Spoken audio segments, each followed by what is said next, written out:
core, and who controls the world I see. Good morning, Facebook. Hope everybody's off to a good day today. Today I decided to revisit a topic that I spoke on a few weeks ago. Just mostly take a different angle towards it because I think, in our present situation, fear, which is the topic, fear not, hyphen God is big enough. Fear is a big factor in the lives of people just in normal times. Hence the reason why the Bible mentions it over 365 times, depending on what translation you're reading from, but that's essentially one a day, though I think at times we could often use 20 a day or perhaps even more, because we are prone to fear. It's part of our human nature. In fact, it's a mechanism that actually helps protect us and preserve us. But at the same time, it can also be an emotion that can incapacitate us, hold us hostage, or cause us to make less sound decisions, to be overly cautious. Everything has a balance. There's an extreme of being safe for reasonable reasons, and then there's going overboard where we are overly guarded and so forth. So, in today's current situation with COVID, which is by far not the prominent cause of death in the US or the world for that matter. It has, at least in my lifetime, and I'm sure in the lifetime of most of us, if not all of us, it has brought on perhaps the greatest level of fear, and some of it may be legitimate, some of it may not be. There's, as I've mentioned in one of my more recent studies, there's a lot of controversy out there in, not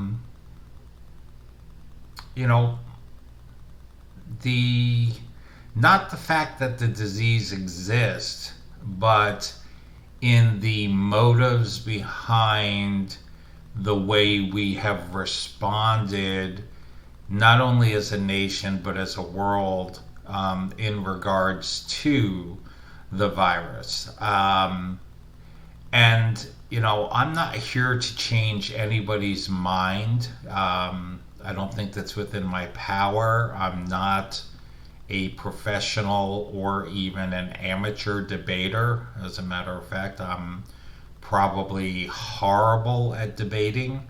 I'm just here clearly to share the Word of God as I see it, and share my observations and my own convictions and my own concerns and levels of faith and how I cope with situations such as what is going on today. So I would say, even though the talk is going to be not COVID specific, it definitely is going to be about fear just in general. But I would ask that you at least try to take away from this study how fear can cause us to either stand firm and totally trust God, to use God's wisdom to discern whether or not we are legitimately fearful, or we are fearful in the standpoint of incapacitating ourselves or bringing harm to ourselves, and or even allowing others to take advantage of us. So enough said about that. Fear is nothing new, to our recent chain of events. And as I mentioned, or the Bible would not have brought up the words "fear not" as many times as it did. In a recent publication, not a biblical study, Cady Medrano, I think is how you pronounce her last name, published an article called "The Top 10 Strong Human Fears." And out of that study or article that she published, the results of her surveying and her research came back with the top 10. Number one, and not necessarily in this order, but losing your freedom is something that people seem to agree on as far as being a fear. Fear of the unknown, fear of pain, like when they're getting ready to stick you with the needle, you can become fearful because you think it's going to hurt, and then all of a sudden it's like, oh, you're done already? But at times, you're going to feel a little pressure, and no, you feel pain.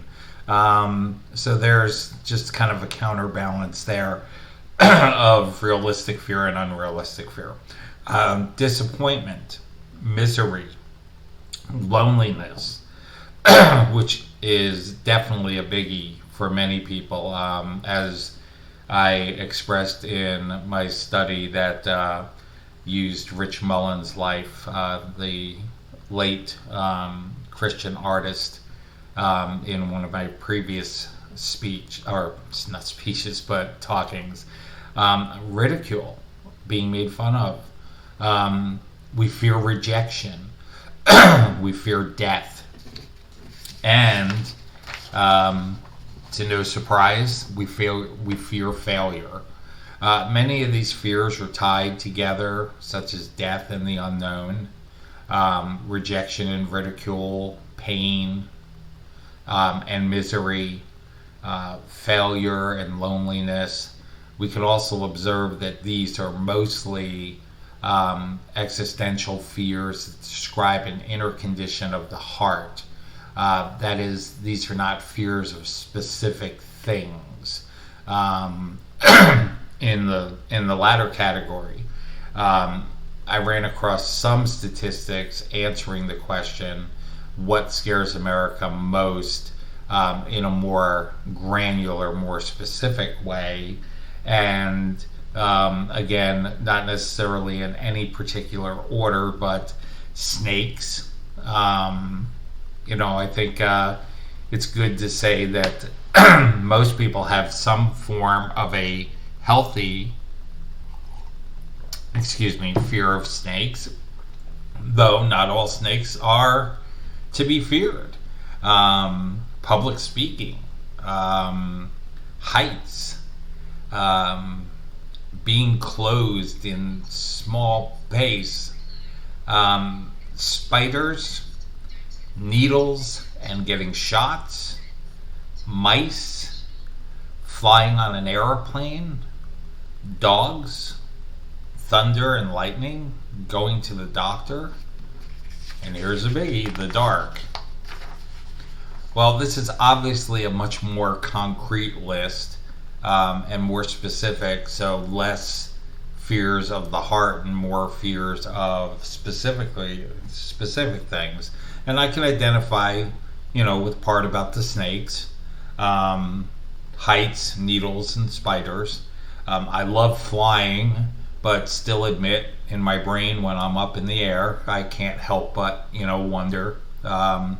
So what if something did go wrong? But then, of course, I quickly give it to God and realize that He is in control. And quite frankly, the worst thing that could happen is I might wind up seeing Him that day a little earlier than I had expected. So, but I admit that though I am a person who loves the thrill of excitement, like mountain biking and climbing up a tree and hanging off over a river or mountainside, I have certain fears of height. When I speak publicly, it's amazing that I can even do these videos these days, because for years I struggled with speaking public. I remember my first public speaking in the healthcare industry to over 100 people. I felt like I was being choked. It felt like it was taking every ounce of energy to get the words out. Yet that was not what the audience had felt or seen or experienced. It was just what was projected, in my head. So, fear of public speaking, but, through the grace of God, I've pushed through. And while I may not fear the dark, I do sometimes tend to feel that the noises in the dark tend to amplify. And it does get the mind wandering, or wondering about what might be around that corner. I remember walking along 301 in Florida in the oh God, I'm going to draw a blank on what the name of it is, but it's a place where gators commonly cross the highway. And I was walking alongside the road, and the thought of a gator possibly jumping out was definitely more prominent in my mind than it would have been in broad daylight. So, some of these can be more amplified and create uneasiness in me depending, on the situation and so forth at hand. But we all have fears, don't we? I mean, they are God-given part of our human emotions. And while your fears won't necessarily be precisely the same as my fears or in line with the examples that I gave in the list, we are, if we aren't worried about spiders, we certainly fear rejection by those we love. I think, that's pretty universal as far as things go. And we all think about death from time to time, almost with certainty. And, when will it happen? What will the circumstances be? We all fear money issues. Surprising that it didn't make it, into the list. We're going to wonder why and when it's our time to die. I'm not surprised that fear of failure comes at the top for so many people. Maybe that's kind of coupled in with financial failure as well. Failing at just about anything, whether it be your marriage, your job, a hobby that you enjoy very much. It could be a host of things that you fear a failure of. It's a terrible thing to conclude that your life was a bust because it didn't turn out the way you had hoped it would. Somewhere in all of our thinking, God has to figure into the equation. There must be a reason why the Bible tells us to fear not, basically once for every day of the year, which again, I don't think can be mentioned too many times to remind us that, obviously God knew that we would fear. Fear is such a basic human emotion that many of us constantly live in the grip of fear, worry, and anxiety. So many people struggle with anxiety. They're afraid to go out the door. They're, even in today, they're wearing masks in their own cars. I'm not a doctor, but where are you going to get the virus from? Yourself? It's bad enough that a mask does not properly allow you to breathe, because most of us are running around with very inexpensive, low-grade masks that are really not meant for healthy ventilation and protection and so forth, like a more expensive mask would be. But again, I'm not, specifically talking on that. God told us to fear not because he knew that we would all wrestle with fear sooner or later. So again, as I mentioned, fear is not specific to this situation that we are currently in, but the situation that we are currently in is definitely relevant for us to talk about fear. So, going back to the Bible, looking for an example with Abraham and Sarah, where the Lord had said to Abraham, "Leave your country, your people, your father's household, and go to the land I will show you. I will make you into a great nation, and I will bless you. I will make your name great, and you will be a blessing. I will bless those who bless you, and whoever curses you, I will curse. And all peoples of the earth will be blessed through you." Well, before I go on, just the very fact that God asked Abraham to leave his home and go off to a promise, I've personally been through that experience. It can create fear. It requires a significant amount of trust in God. In fact, I'm not sure most people would embrace or take that on if they did not have a trust in God.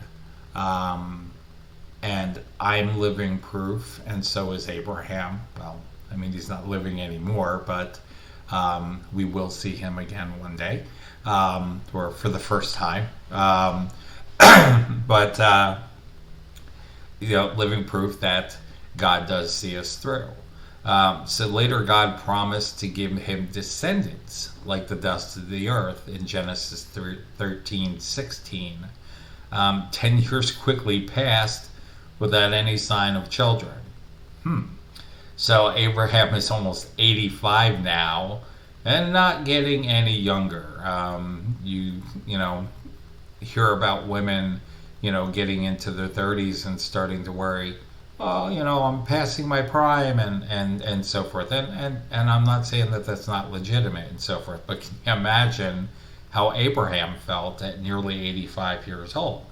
And Sarah was far past her childbearing ages. I'm sure for most women, menopause would have already set in, unless, of course, I don't think the Bible talks about that, but,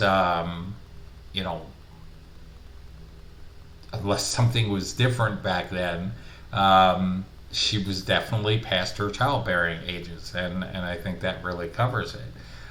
Even though he was just won a great victory in Genesis 14, nothing can satisfy his deep desire for a son. So, a son is not only very important to him and Sarah, but it's really important to the promise that God had made. So I think Abraham's greatest, fear stemmed from the fact that God did not seem to be in much of a hurry to give them a child, especially not at 85 years old. How much longer would they have to wait? Why had God delayed? Had God changed his mind? Was there a problem that Abraham didn't know about? Had Abraham and Sarah sinned and lost this blessing? Were they doing something displeasing to God?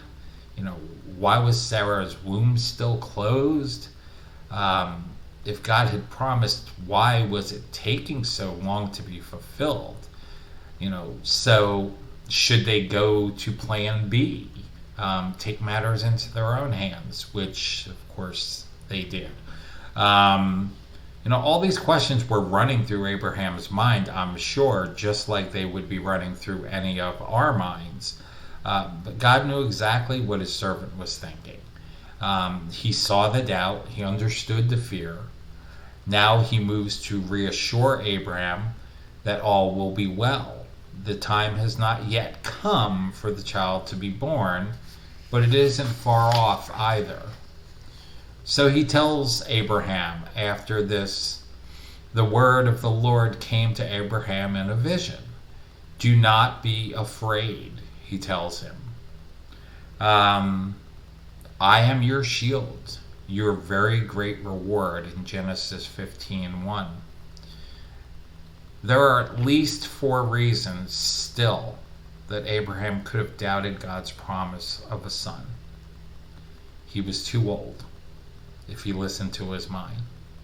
Many years had passed since God made this promise to him.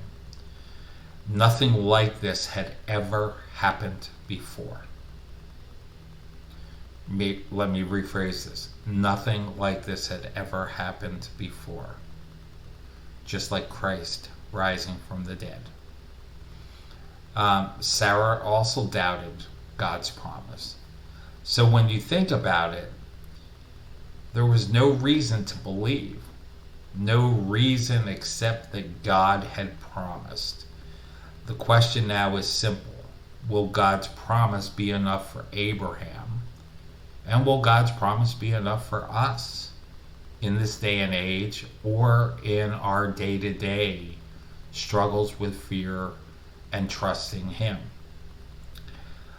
So when the Apostle Paul wrote about Abraham's story, he mentioned this point prominently. In Romans 4:19 through 21, he says, without weakening in his faith, he faced the fact that his body was as good as dead, since he was about 100 years old, and that Sarah's womb was also dead.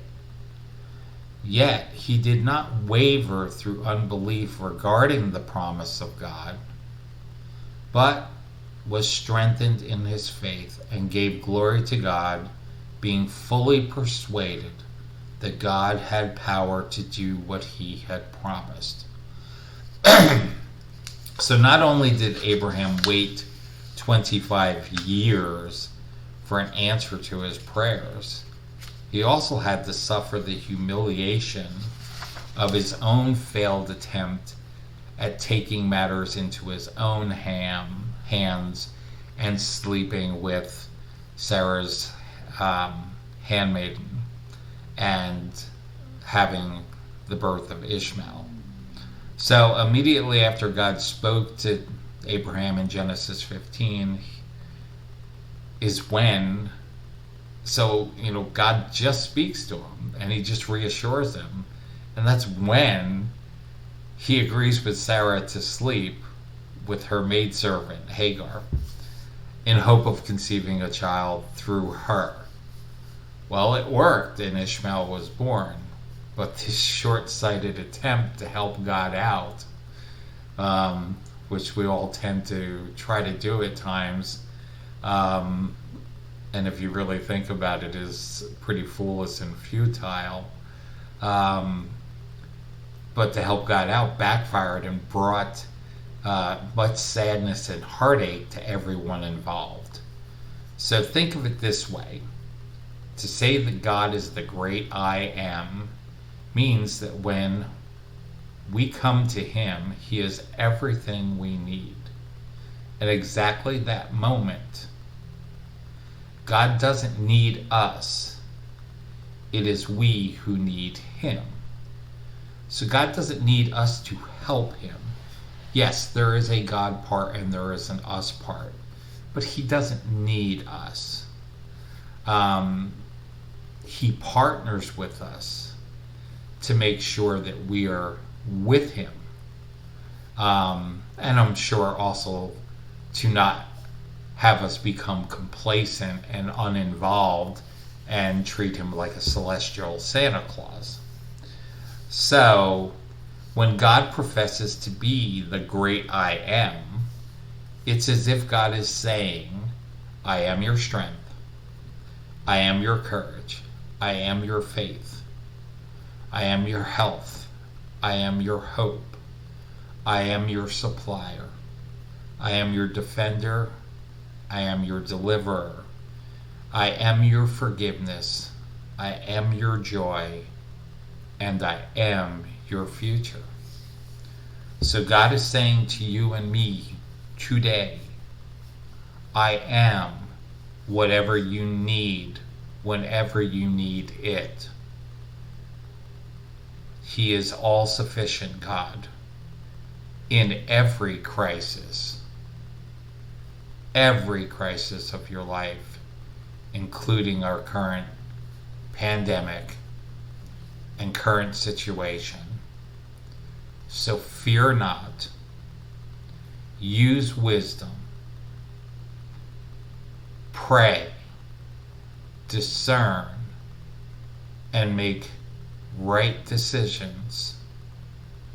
And live with the confidence, God confidence, that he is still in control, regardless of whether the facts that we hear are skewed, they are meant to cause us to become disoriented, submissive for abusive purposes, whether they're right on track and the government is actually on our side. Kind of find that part a little bit hard to believe just in general. But whatever the situation is, trust in the Lord. Fear not. Use wisdom. Pray and discern. Do not fall back into the slavery that Jesus Christ spread his arms and gave everything for you to have. Freedom. Thank you for listening today. Be blessed. Have an awesome day in the Lord. And I'll look forward to seeing you again tomorrow.